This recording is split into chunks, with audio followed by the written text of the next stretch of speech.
जज साहब अपनी ही माँ को आश्रम में छोड़ आए।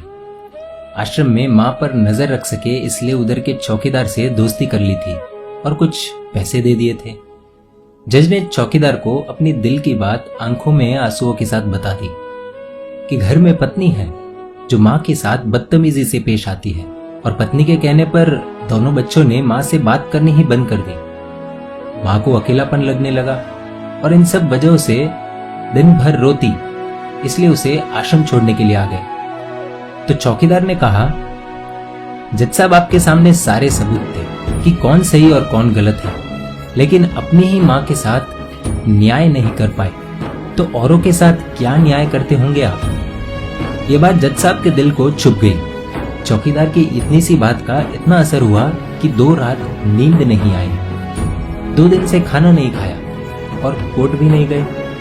ऐसा लग रहा था जैसे एक चौकीदार ने जज साहब की दुनिया हिला दी। जज साहब अपने घर में रूम से बाहर आए। दोनों बच्चे और पत्नी खाना लेकर इसी इंतजार में खड़े हैं कि कब खाना खाएंगे। तभी जज साहब ने एक कागज पत्नी को और 2 अलग कागज अपने बच्चों के हाथ में थमा दिए। कागज की एक लाइन पढ़ी तो पत्नी के हाथों में से थाली गिर गई। जज साहब बोले, मैं तुम्हें तलाक दे रहा हूं, और बच्चों से कहा, आज से मेरी सारी प्रॉपर्टी आप दोनों की, मुझे कुछ नहीं चाहिए। बच्चों ने उन्हें जबरदस्ती कुर्सी पर बिठाया, हाथ जोड़कर पैरों में गिरकर इन सबका कारण पूछा। आंखों में आंसुओं के सैलाब के साथ जज साहब बोले कि मैं मेरी 65 वर्ष की माँ को आश्रम छोड़ के आया हूँ, अनजान लोगों के भरोसे छोड़ के आया हूँ, और आप सब कारण पूछ रहे हैं। हम लोगों को शर्म आनी चाहिए।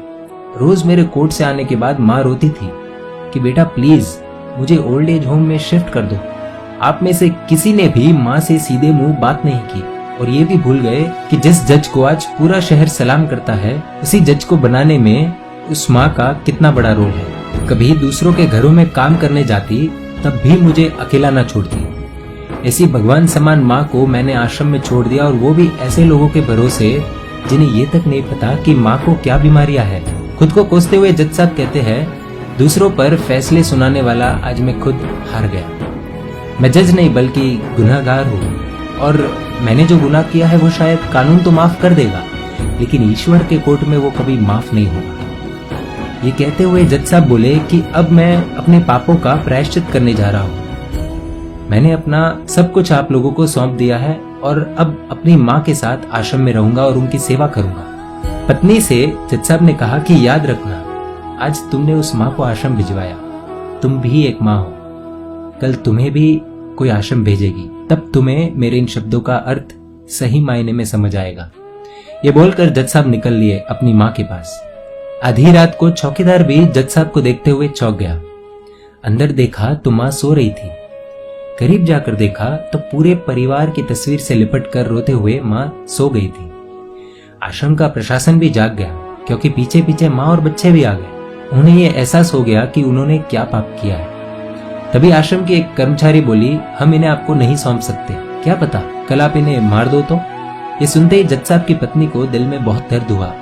वो बोल उठी कि मैडम जी, शायद हमारे हाथों बहुत बड़ा पाप हुआ है, मानते हैं, लेकिन अब हम इन्हें मारने नहीं, इन्हें एक नया जीवन देने आए हैं। आश्रम के सभी बुजुर्गों की आंखों में आंसू थे, सबके सब रो पड़े। खुशी के आंसुओं के साथ माँ को घर ले आए।